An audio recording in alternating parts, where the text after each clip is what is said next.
cielos sin revelar. Dios de los cielos y mar, Dios de Israel.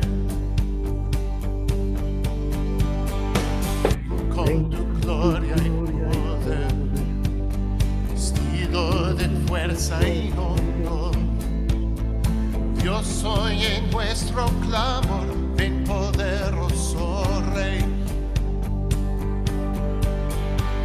Y todo ojo verá en el cielo tu poder. Adonai, Adonai, toda creación se postrará. Adonai, Adonai, solo a ti, Señor, te clamarán. Adonai.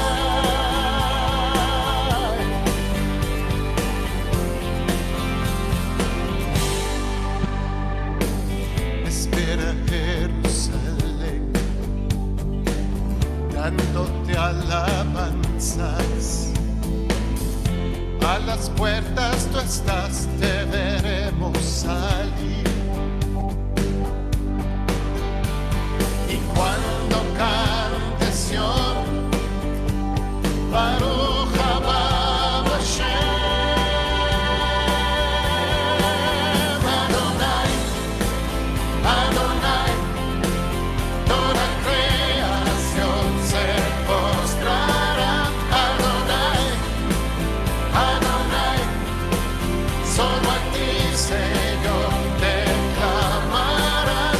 Adonai, Adonai, toda creación se postrará.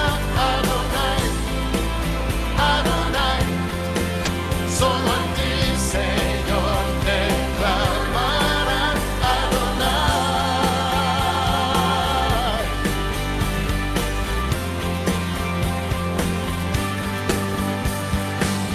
De la tierra eres Señor, de la tierra eres Señor. Vamos, decláralo. De la tierra eres Señor, de la tierra eres Señor. La tierra eres Señor, eres Señor, de la tierra eres Señor. Mi Dios, de la tierra eres Señor, de la tierra eres Señor. Adonai, Adonai, toda creación se postrará. Adonai, Adonai, solo a ti, Señor, te clamarán. Adonai, Adonai, toda creación se postrará. Adonai, Adonai, solo a ti, Señor, te clamarán. Adonai, Adonai, toda creación se postrará. Adonai, Adonai, solo a ti, Señor, te clamarán. Adonai.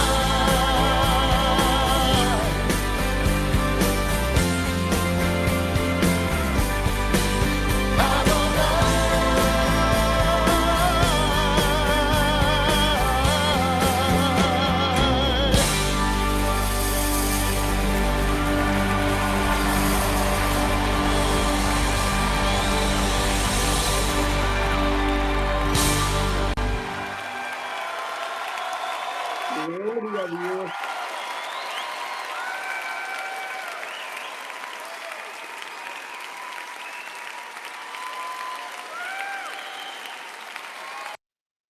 Aleluya, bendito es el nombre del Eterno. He tomado fe.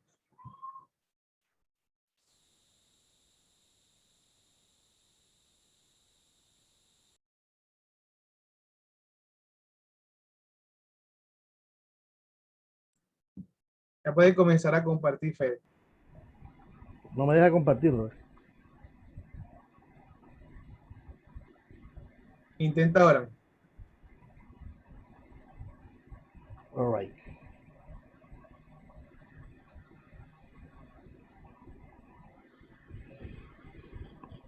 Shalom, shalom, shalom, Shabbat shalom para todos mis hermanos. Shabbat shalom. Shabbat shalom, amado. Shabbat shalom, hermano. Shabbat shalom, el Eterno nos Shabbat bendiga. shalom. Shabbat Shalom. bendición. Qué bueno es estar aquí nuevamente, reunidos.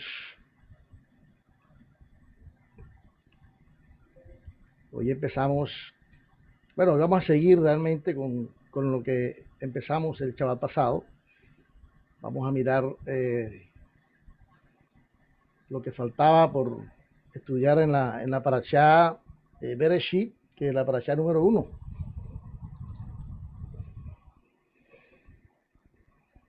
La parte número 2 la llamé en el libro de Noach, la parashá Noach, pero vamos a mirar un momentico que nos quedó faltando algo de material en esta. Vamos a intentar hacerlo rapidito, hermanos.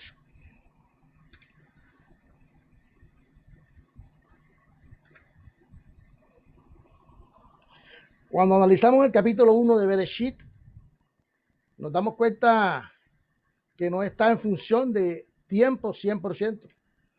¿Por qué digo esto? Porque no podemos cuadricular al Todopoderoso cronológicamente o decir que el Eterno es controlado realmente por el tiempo.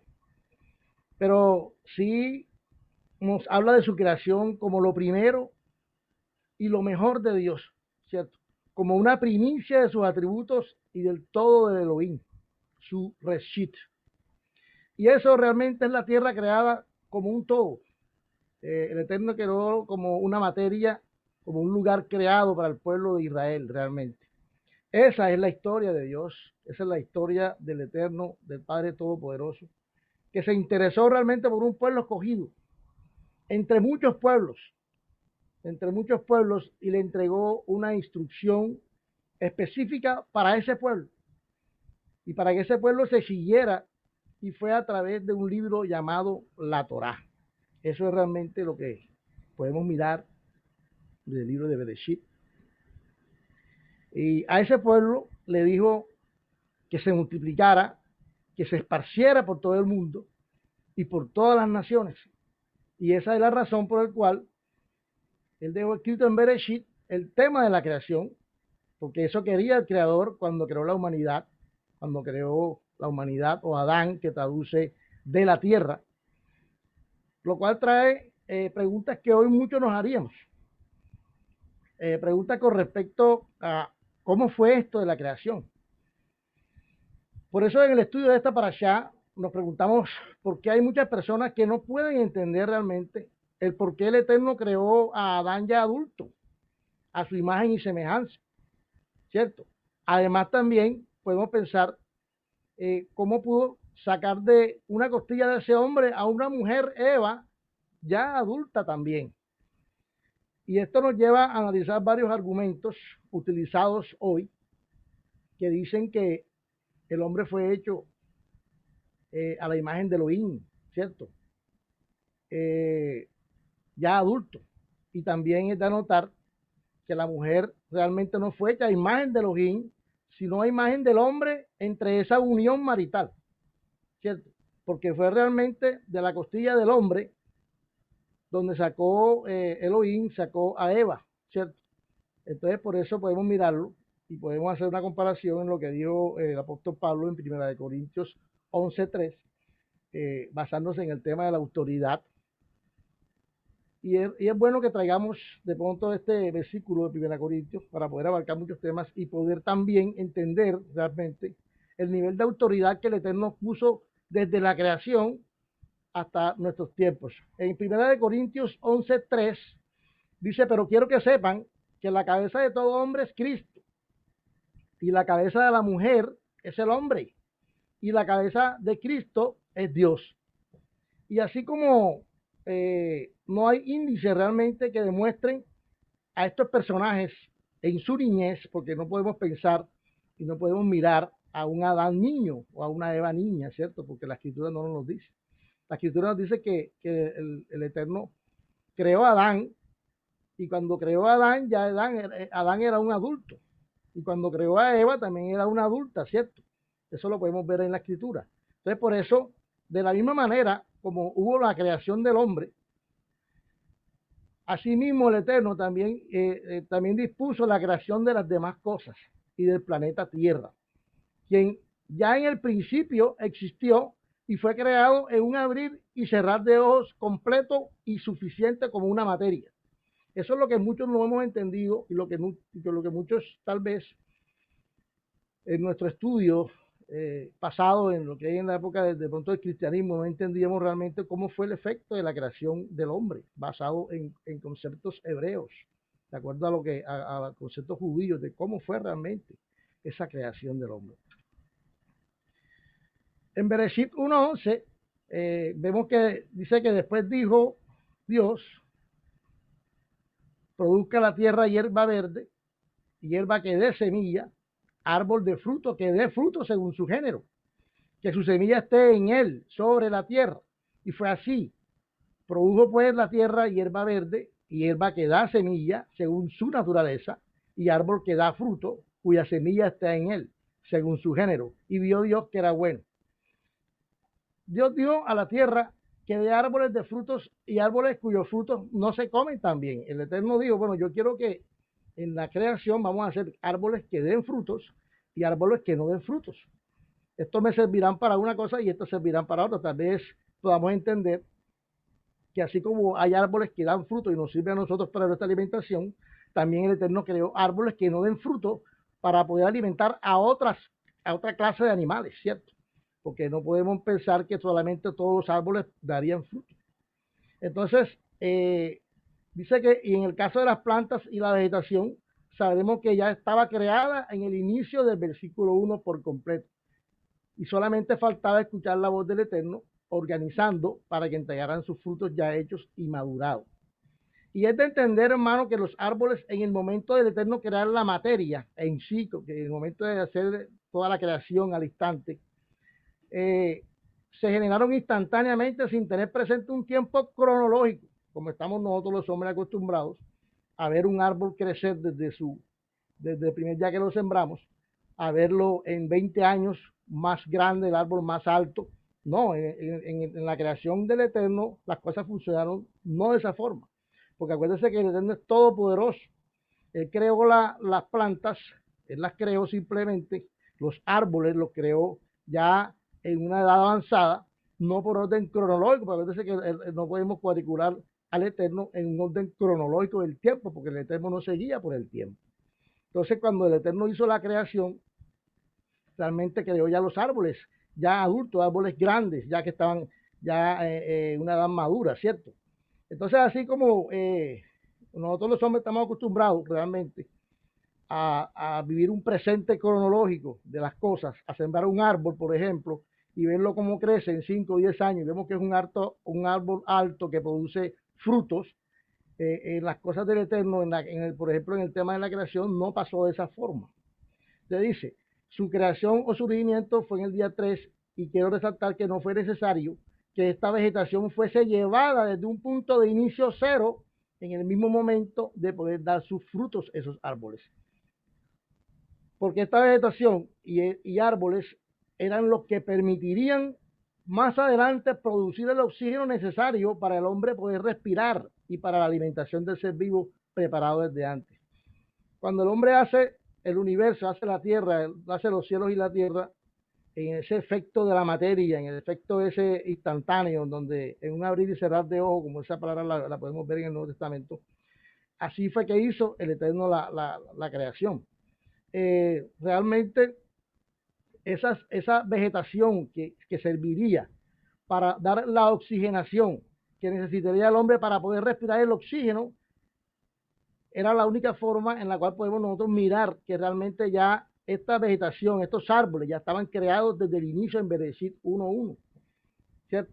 Cuando ya nos vamos a Bereshit 1:11, ya vemos que ya vamos al tercer día de la creación, ya esos árboles, esa vegetación que ya estaba, sirvió de oxigenación realmente al hombre en el día de su creación más adelante.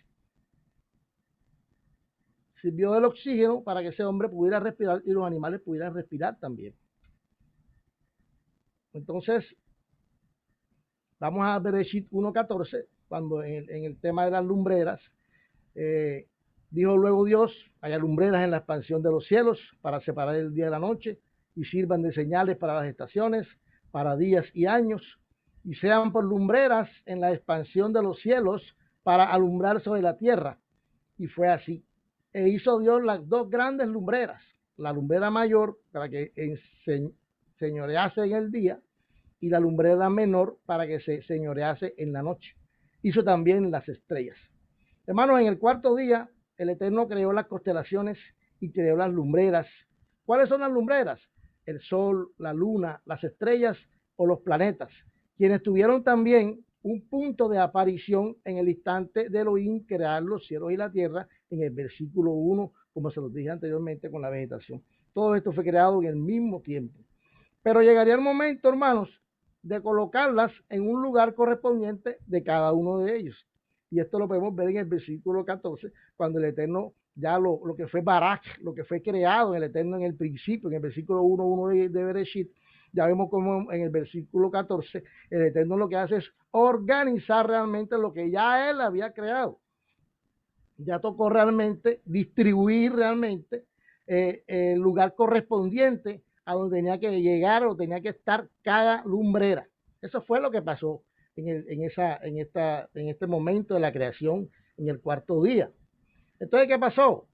Podemos mirar que cada uno de ellos, versículo 14, podemos ver que cada uno de ellos sirvieron de señales. ¿Para qué? Para identificar los días a través del sol, para identificar los meses a través de la luna y para identificar las estrellas.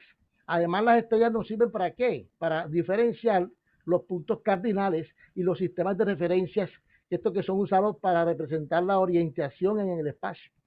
Con estos puntos cardinales, con las estrellas, es que se siguen los astronautas y toda la NASA y todas estas que están investigando en la Luna, en Marte, todas estas cosas.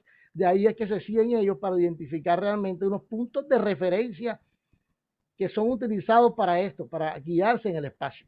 Esto es interesante saberlo porque nos da una orientación realmente de lo que en el libro de Bereshit nos quiere decir el Eterno cuando empezó y cuando realmente organizó lo que son las lumbreras y le puso orden a la lumbrera mayor y a la lumbrera menor para que se enseñorease siempre en la creación que él hizo.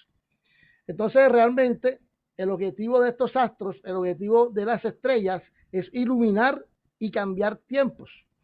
Además que también esto nos da referencia a lo que hace referencia de todos modos al día de Shabbat que nos podemos mirar a través de los cambios en la luna y el sol, y también nos hace referencia a las Moadim, a las fiestas del Eterno que se van guiando a través de este calendario judío.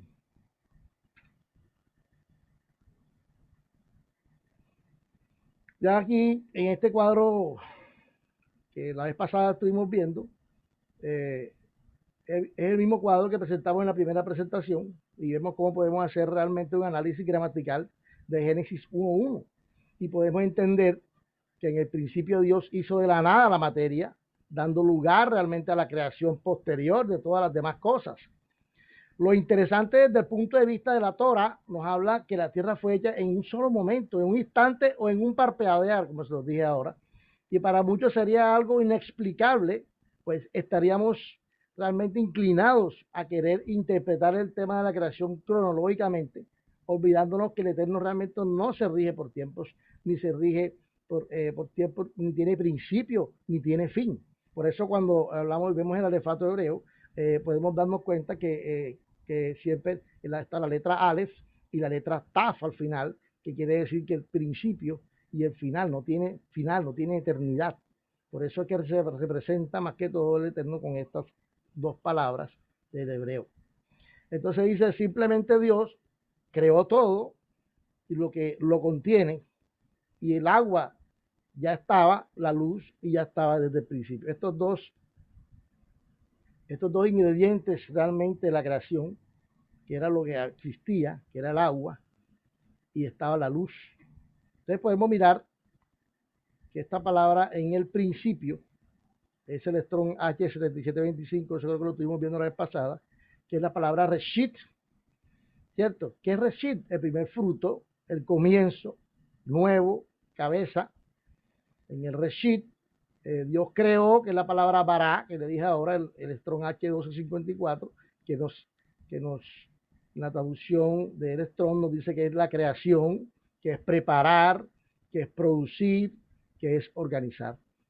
En el principio creó Dios, habla del H430, de la palabra Elohim, ángeles, que significa ángeles, Dios, dioses, juez, rey, como decía esta mañana el Roe, que también se puede utilizar en el concepto de malach. Esto es interesante que lo sepamos, porque en el versículo 1 de Bereshit siempre nos hace referencia a Elohim, ¿cierto? Y este concepto cambia realmente en el capítulo 2, cambia cuando el Eterno le dice a Noé que el hombre es carne, hace un cambio realmente de posición cuando dice que el hombre es carne. Entonces miramos aquí, en el principio creó Dios los cielos, que es la palabra Shamayim, que se refiere a los cielos, a las estrellas, a las nubes, y la tierra, que el Strong H776, que nos habla del Eretz, que es campo, que es mundo, que es polvo, que es tierra y que es nación. Este es el análisis gramatical. También podemos compararlo en Colosenses 2.9, cuando vemos que la palabra, el Reshit, que la palabra en él, ¿en quién? En el Reshit, habita corporalmente toda la plenitud de la deidad. Vemos que es la misma palabra, el mismo Strong H7725, que hace referencia al primer fruto, al comienzo, al nuevo o cabeza. Es interesante saber esto. Entonces vamos a mirar del tema del Bereshit 1, vamos a irnos un momentico al versículo 6, cuando nos dice, luego Dios dijo Dios, haya expansión en medio de las aguas y separe las aguas de las aguas, ¿cierto? En el episodio de la creación, en el versículo 6, podemos darnos cuenta, hermanos, que la forma como hubo la expansión de las aguas para que apareciera la tierra seca, nos hace referencia más adelante en el libro de Éxodo, al momento exacto donde el pueblo de Israel pasa por el Mar Rojo en el desierto. Porque dice que era una nube, y también habla de una palabra de tinieblas, que es el Strong H2822, para los egipcios, y luz, H215, para el pueblo de Israel, y un viento fuerte solano y huracanado, tal vez que sopló toda la noche es la Yil 3915, y expandió el agua y mostró su parte seca, para que ese pueblo de Israel pasara en medio del mar y en medio de las torrentes de agua contenidas y expandidas en ese lugar, igual que lo que pasó en la creación. Más adelante vamos a mirar este análisis gramatical de estos dos versículos y vamos a compararlos y vamos a dar cuenta de la riqueza gramatical que tiene el idioma hebreo, hermanos. Porque si nos vamos y nos ponemos a analizar realmente el contexto bíblico de esto, ahí vamos a comparar muchos temas, muchas palabras que están en el Strong que quieren decir lo mismo. Por eso debemos recordar que ese cielo separado en el versículo 6 ya existía realmente cuando se crearon los cielos y la tierra en el versículo 1, y estaba ya contenido esas aguas que alimentaban la tierra y su vegetación. Ya realmente el tema del agua, ¿cierto? El tema del agua ya estaba allí con el tema de la luz, que era el mismo eterno, y ya estaba realmente en el versículo 1 de Bereshit 1. Entonces, en realidad el agua realmente ocupaba toda la creación, y los vientos o el Ruach de Elohim se manifestaba en esa materia que el Eterno creó, y que muchos dijimos, o el tema, el versículo decía que estaba desordenada y vacía, ¿cierto? Entonces vamos a seguir. Aquí podemos mirar realmente el análisis gramatical de Génesis en Bereshit 1:2, y encontramos un paralelismo realmente con Éxodo 14:20. Aquí veo lo que le estaba diciendo. Dice, y la tierra estaba desordenada y vacía, y las tinieblas estaban sobre la faz del abismo. Entonces aquí vemos que la tierra, la palabra Eretz, el Strong H776, estaba la palabra, el verbo hayaj, que es el Strong 1961, estaba desordenada, que es tohu, el Strong 8414, y vacía, bohu, H922, y las tinieblas, la palabra yosej, el Strong 2822, que traduce oscuridad y destrucción. Estaban sobre Al-Panin, el Strong H6440, sobre la faz del abismo, que es la palabra tejón, H8415. Aquí vemos que el verbo, cuando hablamos de la palabra y la tierra estaba, con respecto al versículo de Éxodo 14:20, que habla el episodio del Mar Rojo, cuando el pueblo de Israel pasa por el Mar Rojo y el mar es abierto y se alcanza a determinar la tierra por donde ellos van a pasar, la tierra seca que el Eterno quitó todo el agua que había allí. Vemos vemos cómo hace referencia realmente a este paralelismo entre estos dos versículos. Aquí podemos ver que la palabra hayaj, el Strong 1961, es el mismo verbo donde dice que estaba y era. Son un verbo en tres tiempos. Fue, estaba y era, y es el mismo Strong 1961 en los dos versículos de Bereshit 1:2 y Éxodo 14:20. Es el mismo verbo, hayaj, mira lo que aquí está, estaba y era, ¿cierto? La palabra nube, la NAC 6051 también. Y el tema aquí vamos a leer el versículo, dice, iba entre el campamento de los egipcios y el campamento de Israel, y era nube y tinieblas para aquellos, y alumbraba a Israel de noche. Esto es lo que nos dice el versículo 14:20, en ese episodio donde el ejército de los egipcios venían detrás del pueblo de Israel y iban a encontrarse realmente en ese momento donde ellos ingresan al Mar Rojo, ¿cierto? Que estaban a la retaguardia. En ese momento, en Éxodo 14:20 nos dice que los egipcios iban entre el campamento de los egipcios y el campamento de Israel, y era nube y tinieblas para aquellos, y alumbraba Israel de noche. Aquí vemos que la palabra tinieblas, también vemos como es la misma palabra Hoshek, el Strong 28:22, que traduce oscuridad y destrucción.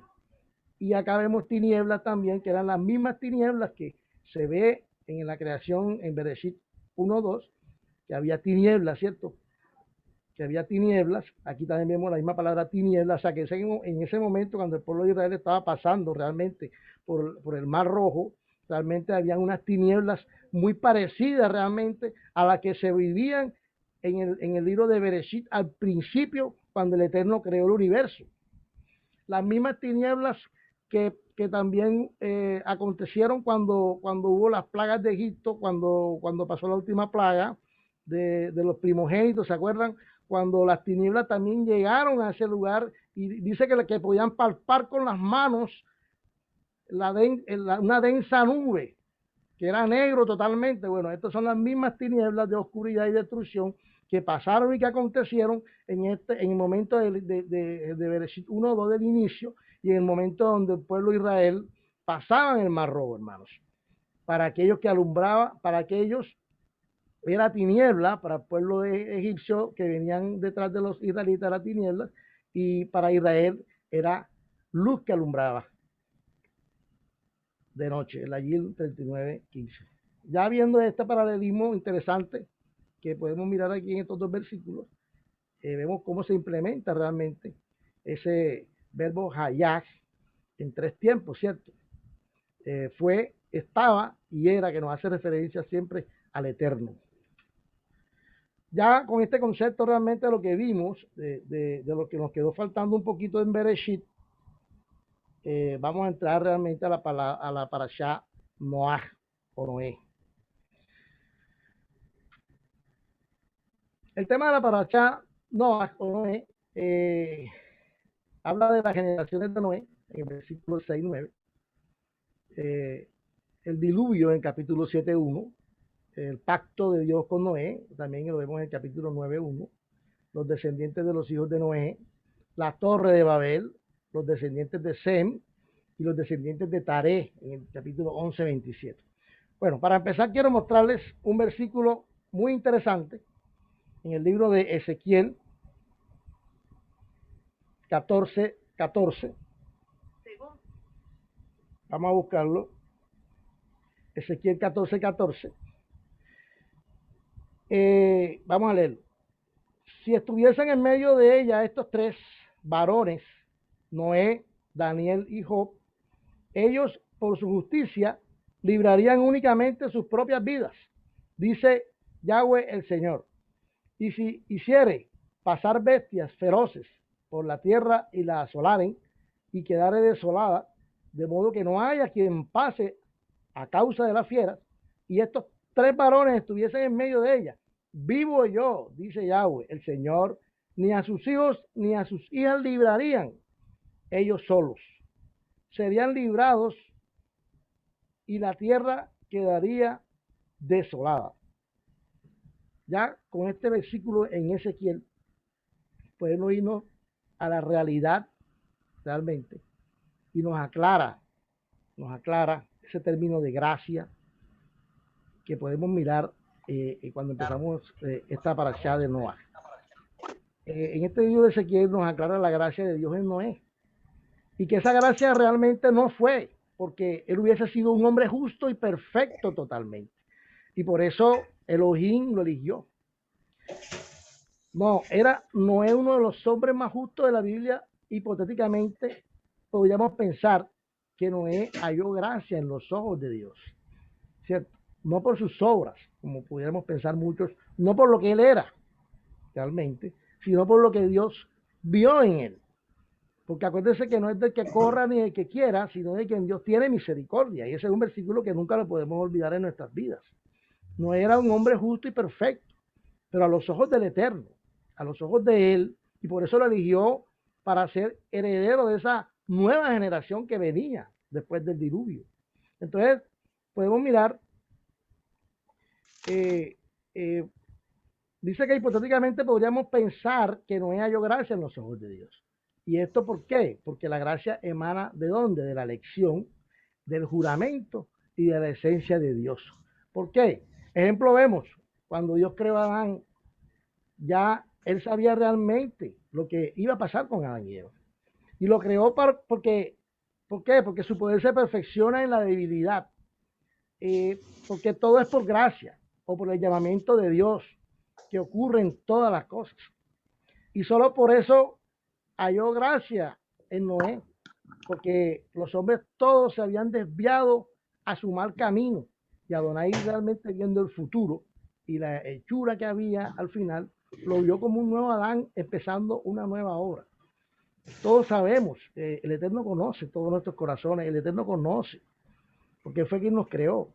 Él es el creador del universo, él es el creador de todo, de todas las cosas. ¿Acaso no sabía él que Adán iba a pecar? ¿Acaso no sabía él que la generación del diluvio no iban a hacer lo malo constantemente? La maldad de ellos iba a estar permanentemente en el mundo. Claro que lo sabía. Pero encontró un hombre, por eso lo recalca, y por eso traje alusión el libro de ese pasaje en el libro de Ezequiel 14, en donde nos habla de Moisés, nos habla de Noé, ¿cierto? Y donde nos dice que realmente no es por lo que Noé hubiese hecho, por sus propios méritos, no, es por lo que el Eterno vio en él, por eso fue que lo eligió. Ya en Bereshit 6:9, ya vamos a leerlo, dice, pero Noé halló gracia ante los ojos de Jehová, de Yahweh, y estas son las generaciones de Noé. Noé, varón justo, era perfecto en sus generaciones, con Dios caminó Noé, y engendró Noé 3 hijos, engendró a Sem, engendró a Can y engendró a Jafet. Y se corrompió la tierra delante de Dios, y estaba la tierra llena de violencia. Y miró Dios la tierra, y he aquí que estaba corrompida, porque toda carne había corrompido su camino sobre la tierra. Dijo pues Dios a Noé, he decidido el fin de todo ser, porque la tierra está llena de violencia a causa de ellos, y he aquí que yo los destruiré con la tierra. Yo realmente no me puedo imaginar la gente de la generación malvada que se negaron realmente a internalizar el mensaje de Noah. Un personaje predicando todos los días, un tema, el mismo tema, arrepiéntanse antes de que llegue el diluvio, arrepiéntanse porque el Eterno va a destruir el mundo por la maldad, por la inmoralidad, y todos los días era la misma prédica, porque podemos pensar y tal vez podríamos mirar que Noé predicaba por instantes, o después se acordaba y predicaba. No era un hombre realmente ocupado en las cosas del Eterno, y dice que realmente esa predicación que duró 120 años era prácticamente todos los días, que les hablaba, todos los días les decía a la gente, arrepiéntanse, les predicaba realmente de las leyes del Eterno, en esas 7 leyes de Noé, que más adelante las vamos a mirar de qué se trataba esto, porque también podemos pensar que el mundo estaba sin ley, y no era así, había unas leyes por las cuales se regía esa gente diluviana, esas personas que vivían antes del diluvio, ¿cierto? Entonces podemos mirar esto y podemos ver cómo dice, observaban con incertidumbre mientras continuaba la procesión. ¿Acaso podía ser cierto esto de que vendría un diluvio, de que realmente la humanidad iba a morir por causa de agua, de un diluvio? Pero si nunca ha llovido, ¿cómo va a ser posible esto? Se preguntaban uno al otro. Este excéntrico predicador ha pasado 120 años construyendo un bote gigante, lejos de la fuente de agua más cercana. Cuando esos mismos curiosos le preguntaban sobre su propósito, Noah contestaba: mejor arrepiéntanse antes de que llegue el diluvio. Uno no puede caminar sobre el agua. Dios está decidido a destruir todas las almas vivientes a través de un diluvio, y la única esperanza es que ustedes cambien su estilo de vida. Esta inmoralidad debe detenerse ahora mismo. Eso era, me imagino que será la predicación de Noé diario. Esa era lo que él hablaba, lo que él les decía a esas personas diario, ¿cierto? ¿Y quién le creía? Nadie le creía, nadie le creyó, mejor dicho, solamente su familia. Podían pensar que estaba loco, claro que sí lo podían pensar, porque en esa época nunca había llovido, y un tipo haciendo un bote inmenso, un arca, un barco inmenso donde nunca ha llovido. ¿Qué pensaríamos hoy nosotros? ¿Qué podríamos pensar hoy nosotros? Por eso el pecado en el mundo, 10 generaciones, pasaron 10 generaciones a partir de Adán hasta Noé, 10 generaciones después de ser creado el hombre, llegamos a la parashá Noé. Colectivamente el hombre optó por el mal, la humanidad empezó a declinar y los más fuertes abusaban de los más débiles. En el versículo 6 vemos esto, en Génesis 6, el hombre sacrificó su imagen divina realmente y se dedicó a satisfacer sus impulsos animales. ¿Por qué animales? Porque para el Eterno el hombre, su comportamiento que él le había dado y el raciocinio que él le había entregado, realmente lo había llegado a declinar, porque el hombre se comportaba como un animal realmente. El hombre no tenía un pensamiento, no tenía un sentimiento, ¿cierto? El hombre no pensaba, no tenía corazón. Todo lo que él hacía era con respecto realmente al mal. Dice que no tenían nada, no había nada de ningún pensamiento realmente que fuera para bien. Todo lo que ellos pensaban en ese momento, en esa generación del diluvio, era constantemente el mal, constantemente la maldad. Entonces, dice que abusaban de los más débiles y el hombre sacrificó su imagen divina y se dedicó ¿a qué? A satisfacer sus impulsos animales. A esta 10ª generación se le conoce como la generación del diluvio.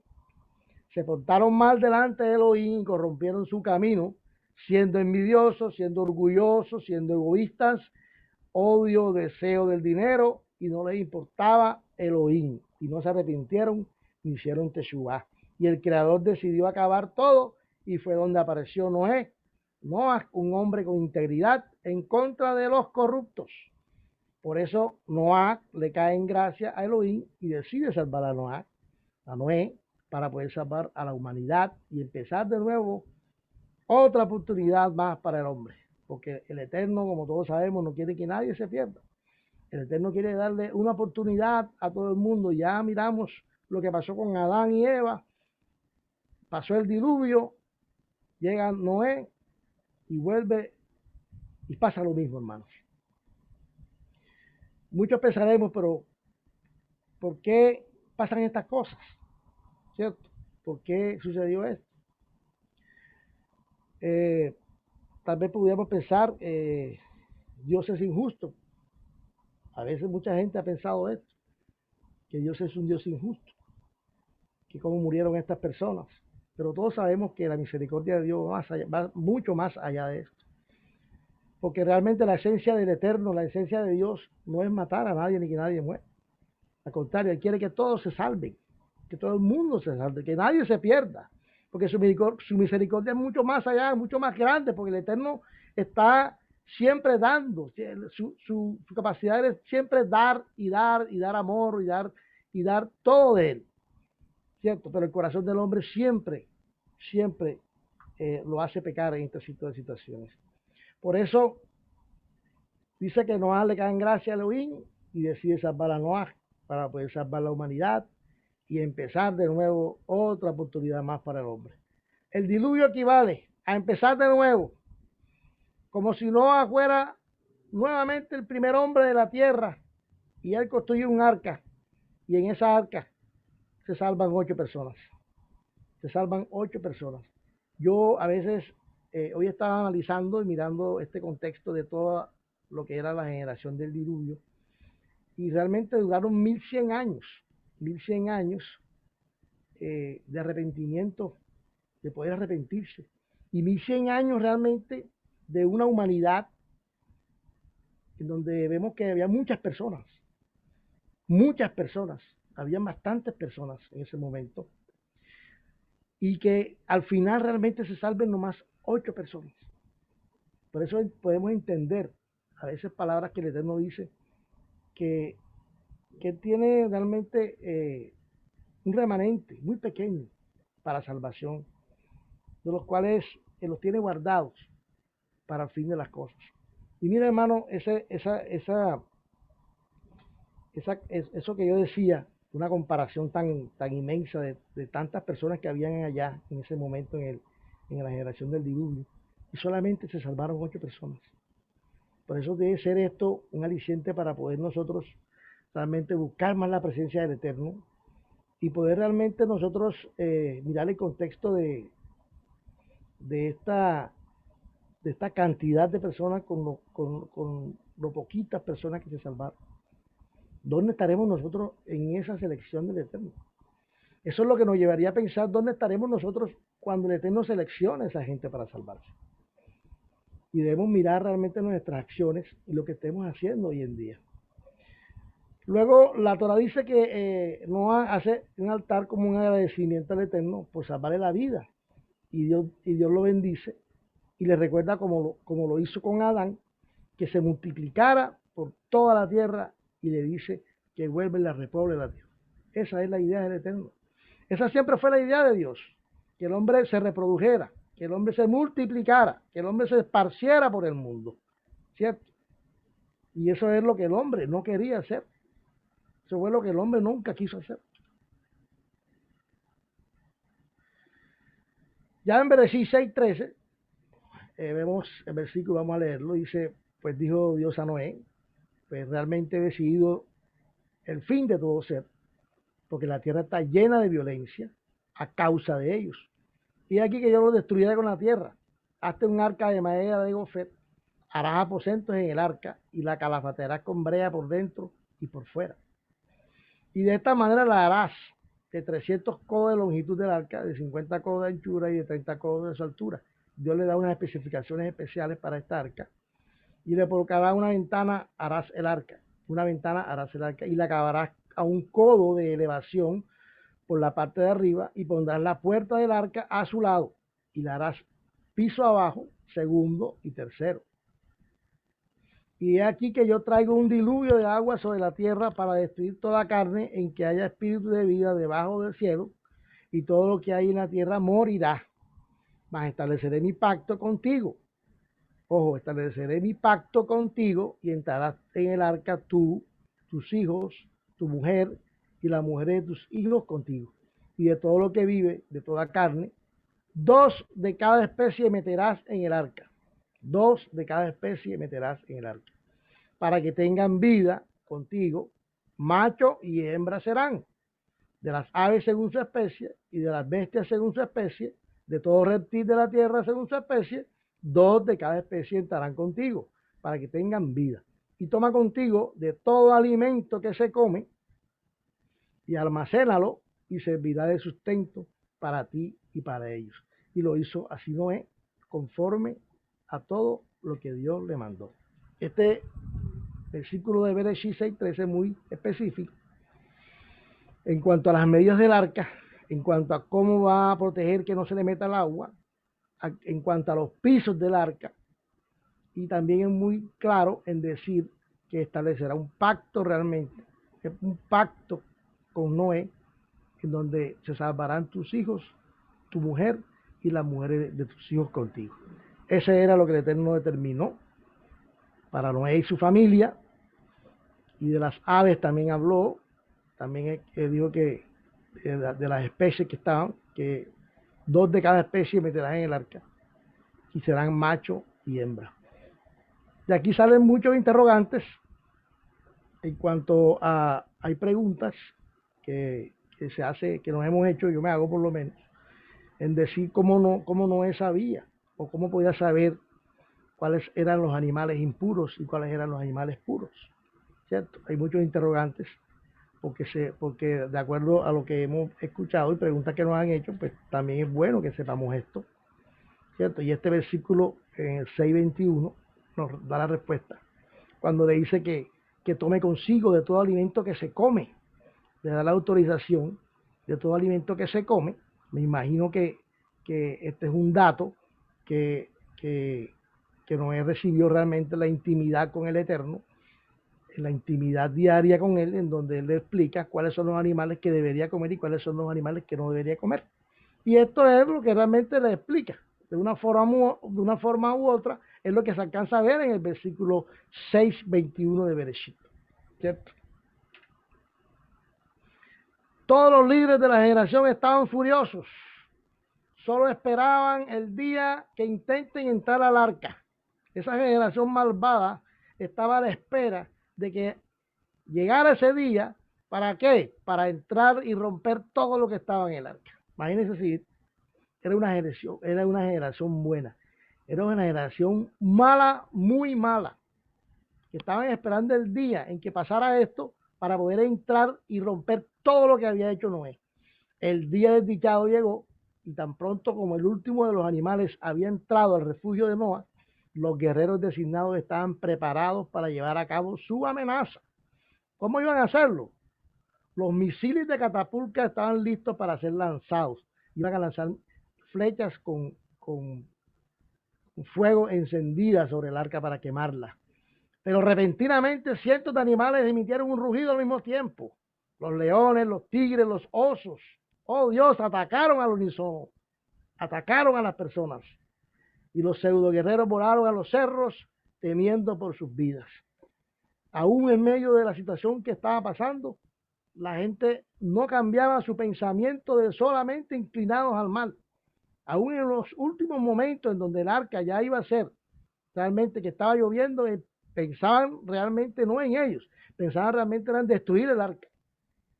Entonces, en ese momento empezó a llover.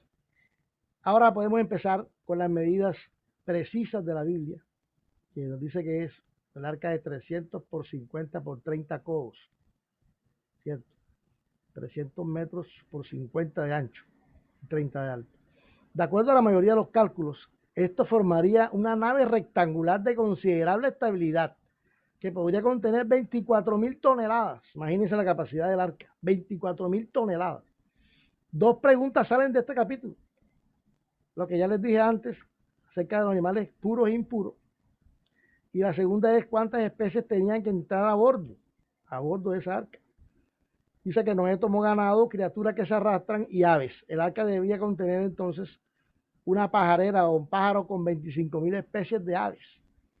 y una colonia de animales que contenía 25.000 especies de anfibios, 6.000 especies de reptiles y 15.000 pares de mamíferos.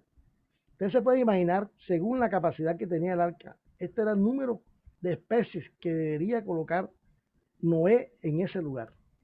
Puede imaginarse todas estas especies allí, juntas en esa arca. Dice, dando un espacio promedio de menos de 1 metro cúbico para cada par de vertebrados. No menos de 1 metro cúbico para cada par de vertebrados. Además de suministros de comida para 1 año. Otro cálculo lo soluciona de manera diferente y es de anotar que los enormes animales de la antigüedad no fueron llevados al arca y no sobrevivieron al diluvio. Esa es otra manera diferente de pensar. También debemos tomar en cuenta también que en cuenta los insectos, que hay 850.000 especies de insectos y necesitábamos un macho y una hembra de cada una, sumando 1.7 millones de insectos. O sea, es algo macro, es algo impresionante realmente la obra que el Eterno tenía en esa arca. No era normalmente pensar en un arca, porque a muchos nos vamos siempre al tema de que era un arca, no, un arca, el arca de Noé, pero realmente alcanzamos a comprender lo que iba dentro de esa arca, la cantidad de animales que tenían que tratar y que tenían que organizar Noé y su familia. Era un trabajo tedioso, era un trabajo tremendo, no solamente, sino alimentar toda esta clase de animales. Es una tarea no fácil, sobre todo el tema de la alimentación, el tema de los olores, el tema de los ruidos, el tema del desplazamiento aún de ellos mismos por el arca. Aquí vemos que no sabía cuáles animales eran puros porque el Eterno le había revelado en la intimidad cuáles eran realmente los que en un futuro deberían consumir y cuáles animales no podía consumir. Esto lo podemos ver en el versículo 6:21 de ahí del mismo Bereshit. Bueno, el diluvio universal ocurrió realmente el 17 de febrero del año 1656 a.C., después de la creación de Adán y Eva, cuando el mundo entero fue sumergido por el agua y todos los seres vivientes perecieron, pues todos se corrompieron delante de Dios y solo se salvaron 8 personas. Dice que por 40 días cayó la lluvia y cubrió todas las montañas donde se refugió la gente. Eso está en Génesis 7:19. En el arca, Noé trabajó día y noche, preocupándose por todas las criaturas vivientes que tenía a su cargo. Y eran bastantes, hermanos. A pesar de que muchos animales hibernaron, que es un tema que vamos a mirar más adelante, esta enorme colección de animales salvajes requería de un esfuerzo de Noé y de los 7 miembros de su familia. Durante esos meses de esfuerzo sobrehumano, porque realmente era sobrehumano, Noé aprendió una lección maravillosa, donde dice que el hombre es responsable por la preservación del mundo. El hombre es responsable por la preservación del mundo. Y eso es lo que nosotros podemos anotar y nos puede quedarse realmente de referencia a que tenemos que cuidar la naturaleza, a que tenemos que cuidar los animales que el Eterno ha creado, ¿cierto? Tenemos que cuidar toda la creación de Dios y todo lo que nosotros vemos realmente, vemos animales en la calle tirados, realmente tenemos que ser misericordiosos porque son creación del Eterno. Miren lo que pasó en este tema realmente del arca. El Eterno recogió una cantidad de especies, miles de especies, para cuidar lo que es la tierra y para cuidar la generación realmente de lo que venía después del diluvio. Entonces dice, sus errores pueden causar un desastre universal y sus virtudes pueden mantener su existencia. Esto fue lo que pasó cuando ya empezó el diluvio. Entonces ya manteniendo el tema de lo que dije acerca de la hibernación, yo sí me alcanzaba a preguntar cómo fue o cómo hizo Noé realmente para manejar esa cantidad de animales. Entonces yo, averiguando, vimos que hay un momento, nos dice animales que hibernan. Sueño de Dios en el arca. Le dice, para poder identificar lo que sucedió en el arca, tenemos que conocer este concepto nuevo para muchos y conocido para otros. Y dentro del tema, cabe destacar realmente que la hibernación es solo un tipo de proceso natural en el cual la actividad biológica del organismo se suspende de forma temporal. Esto recibe el nombre de dormancia o dormición. A lo largo de este ciclo biológico, los animales ni crecen, ni se desarrollan, ni realizan ninguna actividad física. O sea, los animales realmente están como muertos, ¿cierto? Están como un sueño profundo, como un estado vegetativo, que no producen, no crecen ni se desarrollan y además también no malgastan su energía.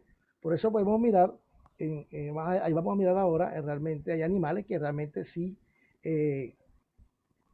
sí podemos incluirlo dentro de este concepto de hibernación, porque ya lo hemos visto y lo hemos analizado, ¿cierto?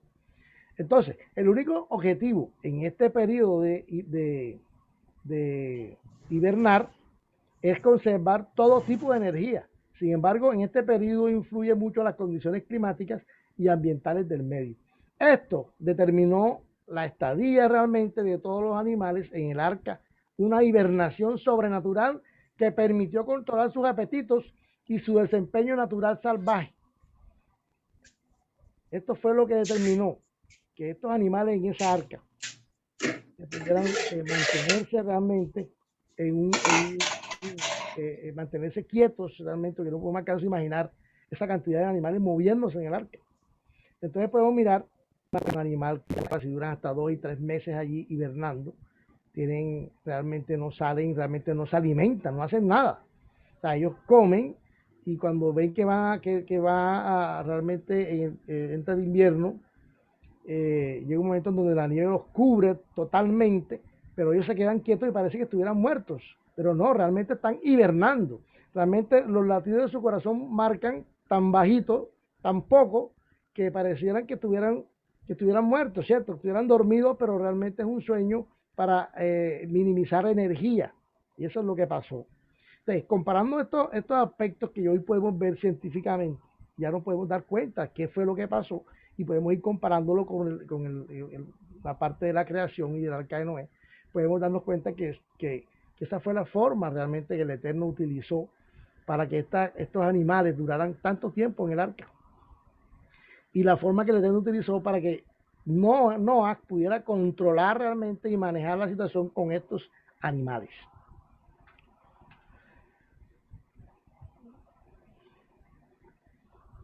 La descendencia de Noé. Dice que las 10 generaciones después de ser creado Adán dieron pie para que el Eterno dijera que se habían arrepentido en hacer al hombre por su maldad, por lo que ya hemos visto antes. Y estas generaciones, vamos a numerarlas un momento. Después de Adán viene Set, después viene Enos, después viene Cainán, después sigue Mahalahel, después viene Jared, después viene Enoc. ¿Se acuerdan de Enoc? Quien caminó con Dios y quien fue pregonero de justicia. Y solo hasta Noé vino el diluvio. Después viene Matusalén, después viene Lamec y después viene de último Noé. 10 generaciones que aquí están representadas desde Adán hasta Noé. Dice que 1100 años pasaron entre Adán y Noé. 1100 años pasaron entre Adán y Noé.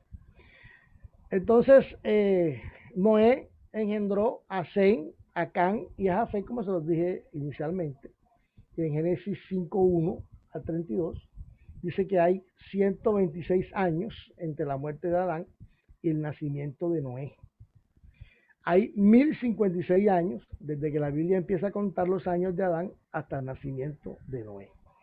Esto es un dato interesante, porque de ahí por eso podríamos realmente sacar realmente el inicio del diluvio y de lo que pasó realmente cuando Noé vivió en la tierra y de su generación, de la generación que vino después de Adán. ¿Cierto? Aquí vemos en este cuadro, en Génesis 10:22, la descendencia de Noé, con sus 3 hijos, Sem, Can y Jafet, de los cuales Sem tuvo a Elam, que son las personas que viven en Irán, que son los elamitas. Tuvo a Elam, tuvo a Asur, tuvo a Arfaxad, tuvo a Lut y tuvo a Aram. De Cam vino Nimrod, los filisteos, los jebuseos, los amorreos y los jerjeseos.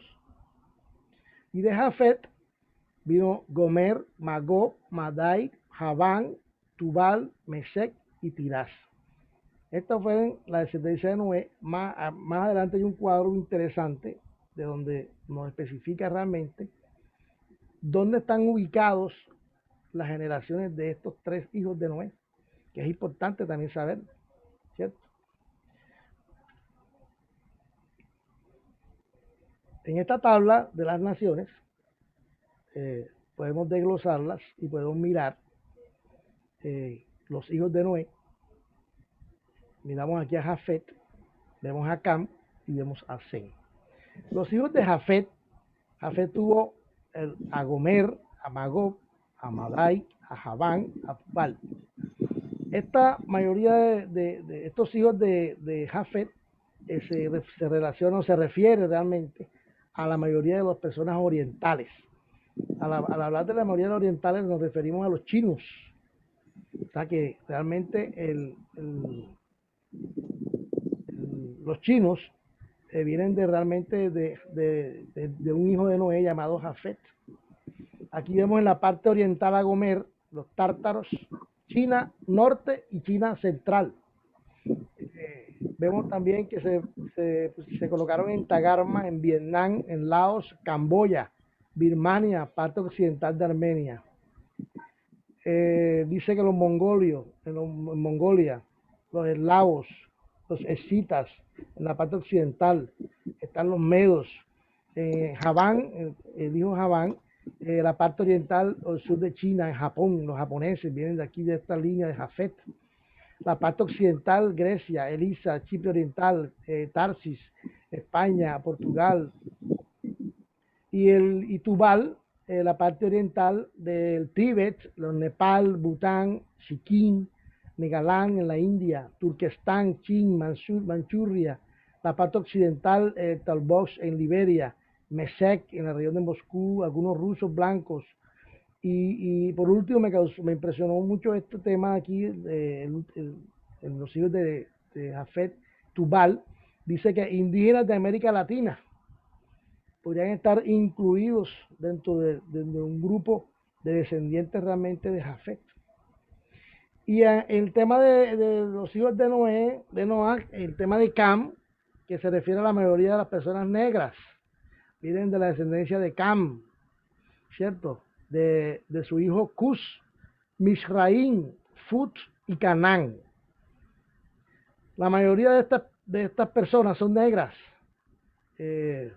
Parte oriental, India, sur, negro, parte occidental de Somalia, Etiopía, parte de Sudán, Sabah, en Yemen del Sur, Arabia Central, sur de Arabia, en Israel, en Mizraim, los egipcios, también hacen parte de esta línea de Cam, Ludín, Lidia, Anamín, cerca de Egipto, norte de Egipto, los filisteos, Creta, otro hijo de Cam, Fut, la parte oriental, norte de India, parte occidental, Libia, y Canaán, el área de Israel o Canaán antigua, Sidón, fenicios, Het, hititas en Asia Menor, Jebuseos, amorreos, jerjeseos. Todos estos personajes hacen parte realmente de la descendencia de Cam. Y la descendencia de Sem, que habla de personas blancos, viene de Elam, sur de Irán, Asur, Asiria y luego Alemania, Arfaxad, este de los hijos de Sem, Elam, Asur, Arfaxad, Jotán, y Lut y Aram. Dice que Asiria, luego Alemania, Arfaxad, hebreos, Salab, Eber, Peleg, Reu, Segur, Nacor, Taré, Abraham, miren aquí donde están, Taré y Abraham, siguiendo la línea del Mashiach, siguiendo la línea. Y también vemos a las naciones árabes, como Almodad, Selef, Hazar, Sabed, Adorán, Usal, Isia, Obal, Abimael, Seba, Ofir, Jabilá, Jobab, que son las 13 tribus árabes. También tiene 13 tribus árabes, ¿cierto? Lut, Lidia, parte semita, y Aram, arameos, Turquía occidental, Irak. Hus, Heter y más tribus arameas. Hermano, con este cuadro ya podemos darnos cuenta que de dónde venimos, de dónde viene la humanidad. De estos tres hijos de Noé, que se esparcieron por el mundo, se multiplicaron realmente por el mundo, por esas 70 naciones que habla la Torá de la Biblia, y vemos cómo están esparcidos por todo el mundo, que era lo que el Eterno siempre quiso hacer, aún en medio de las dificultades y en medio de todo lo que pasó realmente antes del diluvio y después del diluvio, pues realmente podemos ver cómo se ha desarrollado el desplazamiento de todas estas personas. Entonces, cuando ya entramos realmente a mirar todo esto de lo que es de Noé, hay una pregunta que nos podríamos hacer. ¿Acaso el mundo no tenía ley? ¿Acaso la gente no tenía ley? En el momento antes del diluvio, cuando Noé predicaba, cuando Noé duró 120 años predicando, ¿acaso no había ley para ellos? Que todo el mundo hacía lo que quisiera y que realmente las obras del hombre eran solamente la maldad. Pero no, podemos mirar que hay un texto que nos habla de las 7 leyes de Noé, que son el código moral divino para la humanidad, que existían unas leyes en donde el Eterno, a través de Noé, colocó realmente estas leyes para el hombre, para esa descendencia que allí estaban, a esas generaciones que corrían allí en ese momento. Y dentro de esas leyes está la primera: no adorar a ídolos. Y no blasfemar el nombre de Dios, respetar a Dios y alabarlo. No asesinar o herir, respetar la santidad de la vida humana. No tener relaciones prohibidas. Dios ha definido el matrimonio. No robar, respetar la propiedad de los demás. No comer carne que fue cortada de un animal que aún estaba vivo. Evitar la crueldad. Establecer cortes de justicia, y la justicia es el fundamento de la verdadera paz. Estas leyes de Noé, estas leyes estaban establecidas antes del diluvio, pero ni aún con estas leyes, ni aún teniendo estas leyes, el hombre pudo realmente cumplir con las instrucciones que en ese momento eran de Dios, porque fueron leyes que realmente se establecieron, ¿cierto? Que estaban establecidas. Entonces podemos mirar realmente una similitud realmente con la Torah, con las instrucciones que el Eterno nos ha regalado a nosotros después del Sinaí, después del desierto. Entonces son leyes realmente que tenemos que cumplirlas. Si no las cumplimos, hermanos, realmente vamos a terminar como esa generación diluviana, ¿cierto? Vamos a terminar en ese mismo camino. Por eso es necesario que cada uno miremos lo que realmente, cómo estamos viviendo nuestra vida conforme a la palabra, a las instrucciones que el Eterno nos ha dado, y si estamos realmente cumpliendo con estas leyes. Ya entrando en Génesis 11, vamos a mirar lo que nos respecta realmente a la Torre de Babel, esta famosa Torre de Babel. Vamos a leer Génesis 11 y dice: tenía entonces toda la tierra una sola lengua y unas mismas palabras. Y aconteció que cuando salieron de oriente, hallaron una llanura en la tierra de Sinar y se establecieron allí. Y se dijeron unos a otros: vamos, hagamos ladrillo y cozámoslo con fuego. Y les sirvió el ladrillo en lugar de piedra y el asfalto en lugar de mezcla. Y dijeron: vamos, edifiquemos una ciudad y una torre cuya cúspide llegue al cielo, y hagamos un nombre, por si fuéramos esparcidos sobre la faz de la tierra. Y descendió Jehová para ver la ciudad y la torre que edificaban los hijos de los hombres. Y dijo Yahweh que he aquí el pueblo es uno, y todos estos tienen un solo lenguaje. Y han comenzado la obra, y nada les hará desistir ahora de lo que han pensado hacer. Ahora pues descendamos y confundamos allí su lengua, para que ninguno entienda el habla de su compañero. Así los esparció Yahweh desde allí sobre la faz de toda la tierra, y dejaron de edificar la ciudad Por eso fue llamado el nombre de ella Babel, porque allí confundió Yahweh el lenguaje de toda la tierra y desde allí lo esparció sobre la faz de la tierra. En realidad lo importante de este tema en Bereshit 11.1 realmente era la ciudad de Babel, ¿cierto? Porque era una ciudad, no era la torre solamente de Babel, no. Era una ciudad que se llamaba Babel y dentro de esa ciudad que se llamaba Babel estaban construyendo una torre. Y eso es lo que podemos ver, de lo que podemos mirar acerca de la torre de Babel. Que dice, después de todo el recorrido en donde vemos que todo iba bien, porque aparentemente todo iba bien. ¿Por qué? Porque el Eterno promete primero que no va a destruir la tierra más, ¿cierto? Y el arco iris es la promesa de que nunca habrá una destrucción total del mundo. Al parecer, todo cambia. La maldad del hombre toma su papel nuevamente y el mal se apodera nuevamente de esa generación que no hacía nada bueno. Pues todo era continuamente el mal. Ellos podían haberse comportado siguiendo los estándares de moral, ética y justicia que imponen las 7 misbot a los descendientes de Noah. Pero eligieron otra alternativa, enfrentarse al Creador, y pasa algo que cambia la historia nuevamente. El pueblo entra a la Parashat Noah, 2 creaciones. En la Parashat Noah, 2 creaciones completamente nuevas que antes no existían. La primera es el pacto de Dios con los hombres, con la humanidad, cuyo símbolo era el arco iris que ya hablamos. Y la segunda es la dispersión de pueblos y la creación de nuevos lenguajes. Están esos 2 precedentes. Está ese pacto que el Eterno hizo con Noah y está la segunda, la dispersión de los pueblos y la creación de nuevos idiomas, de nuevos lenguajes, porque acuérdense que había un solo lenguaje, había un solo idioma, ¿cierto? La torre tenía 7 niveles en el este y 7 niveles en el oeste.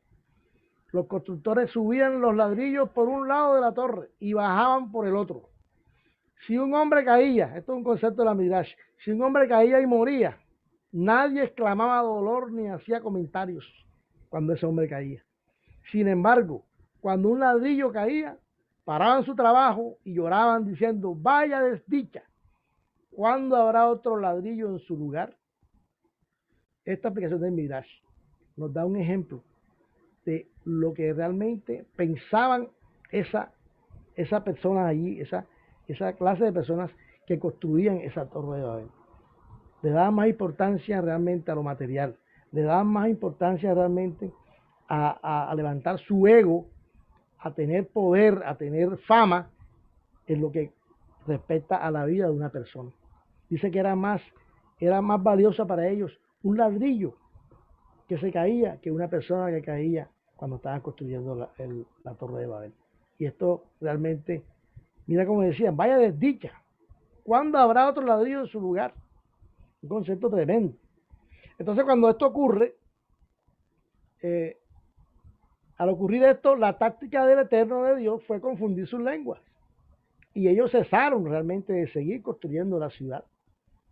Y una torre, por eso se llama Babel, que traduce confundir las lenguas. El Eterno confundió las lenguas. El Eterno los confunde los idiomas.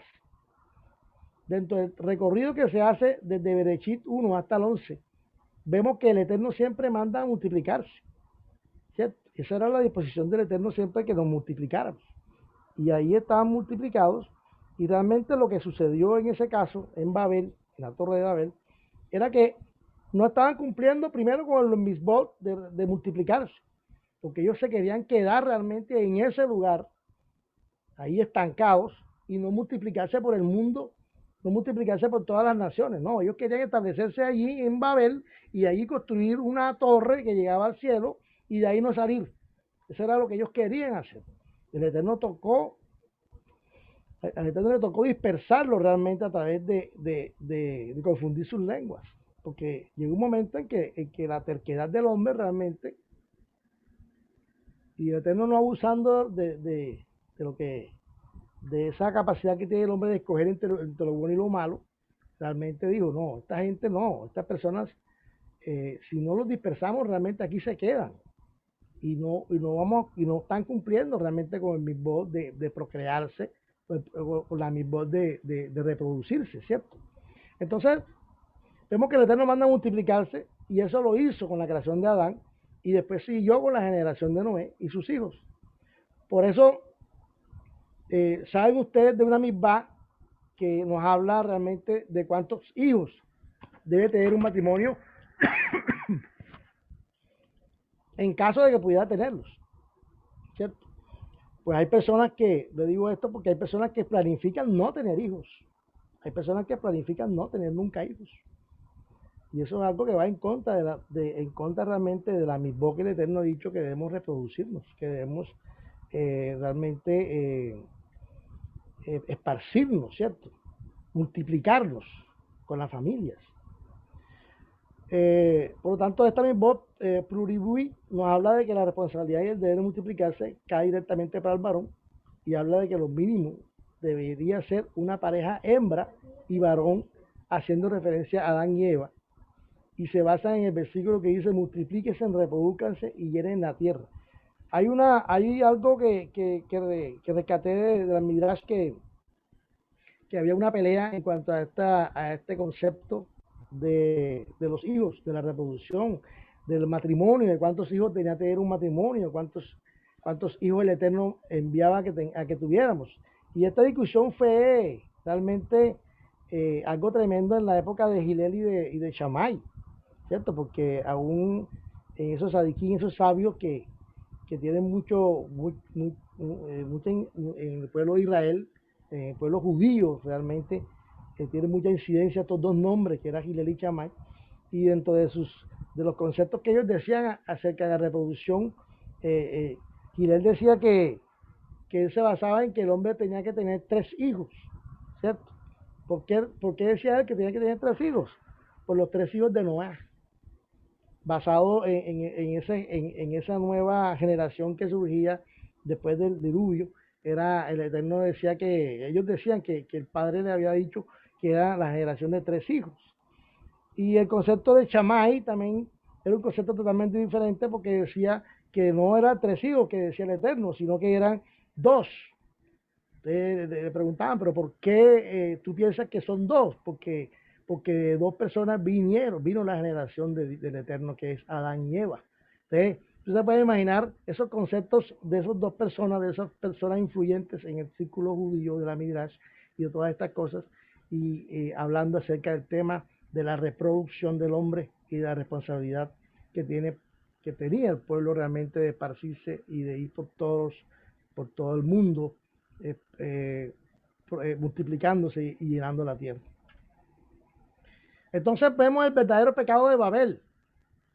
Entonces, como lo comenté ahora, hemos estudiado siempre la historia de Babel y siempre nos remontamos a la construcción de una torre muy alta que quería llegar al cielo y poder estar más cerca del Creador, o tal vez protegidos de lo que ya habían vivido ellos en el diluvio. Ellos dirían, bueno, como el diluvio todo lo cubrió el agua, vamos a ver si de pronto hacemos unas torres tan altas que ni el diluvio puede llegar hasta allá arriba, ¿cierto? Nos podamos esconder nosotros en esta torre de Babel. Pero esa realmente, la razón que la Torah como palabra de Dios nos enseña, eso es lo que realmente la Torah nos ha enseñado en todo esto que hemos estudiado.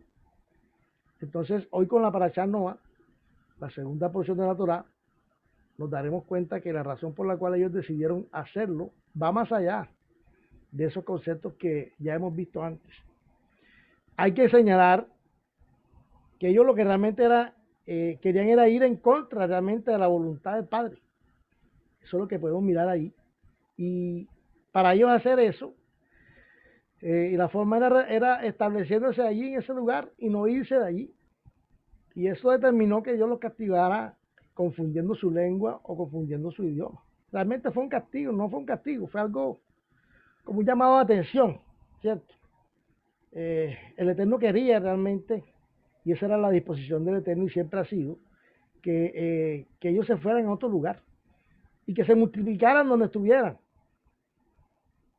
Dice que el Eterno quería que se fueran a otro lugar y multiplicarse, pues era una sola nación y una sola lengua. Y si todos se quedaban en el mismo punto, ¿cómo podían multiplicarse?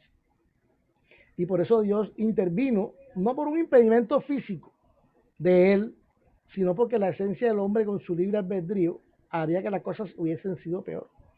El hombre con su libre albedrío siempre nos lleva a poder escoger no siempre lo bueno, siempre nos da a escoger lo que no nos conviene, lo que el Eterno no nos ha dicho que hagamos. Por eso él sabía esto y por eso fue que realmente los confundió las lenguas para que cada quien se fuera. Y dice que las cosas hubieran sido peor si él no hubiera hecho esto que pasó ahí en Babel. Y determina hacer algo antes de que se sumerjan más en esa idea y nadie lo sacara de esa idea, de quedarse ahí en ese lugar y establecerse ahí todo el mundo. Por eso el castigo no fue drástico, sino justo. Realmente fue un castigo justo al confundir los idiomas. Cuando ellos vieron que se confundieron los idiomas, de que el que estaba en el ladrillo no podía comunicarse con el que le pasaba el cemento, la arcilla, realmente no se podían entender y decidieron abandonar realmente la obra. Y esto fue lo que pasó, cada quien se fueron de ese lugar con quien de pronto consiguieron personas que hablaban la misma lengua. Y cada quien se fueron dispersando y cada quien fue encontrando la mejor solución en otro lugar. Y así fue como se esparció realmente el pueblo y vemos todas estas generaciones que ahora les mencioné en el cuadro acerca de las generaciones de Noé por todo el mundo. Entonces de ahí se formaron las 70 naciones que más adelante adoptaron diferentes idiomas, permitidos realmente todo esto por el Eterno, hermanos. Muchas gracias por su atención. Shabbat Shalom para todos. Shabbat Shalom, amado. Excelente enseñanza. Sí, señor, tremenda enseñanza, hermano Federico. Gloria al Eterno. Vamos a cerrar un segundito.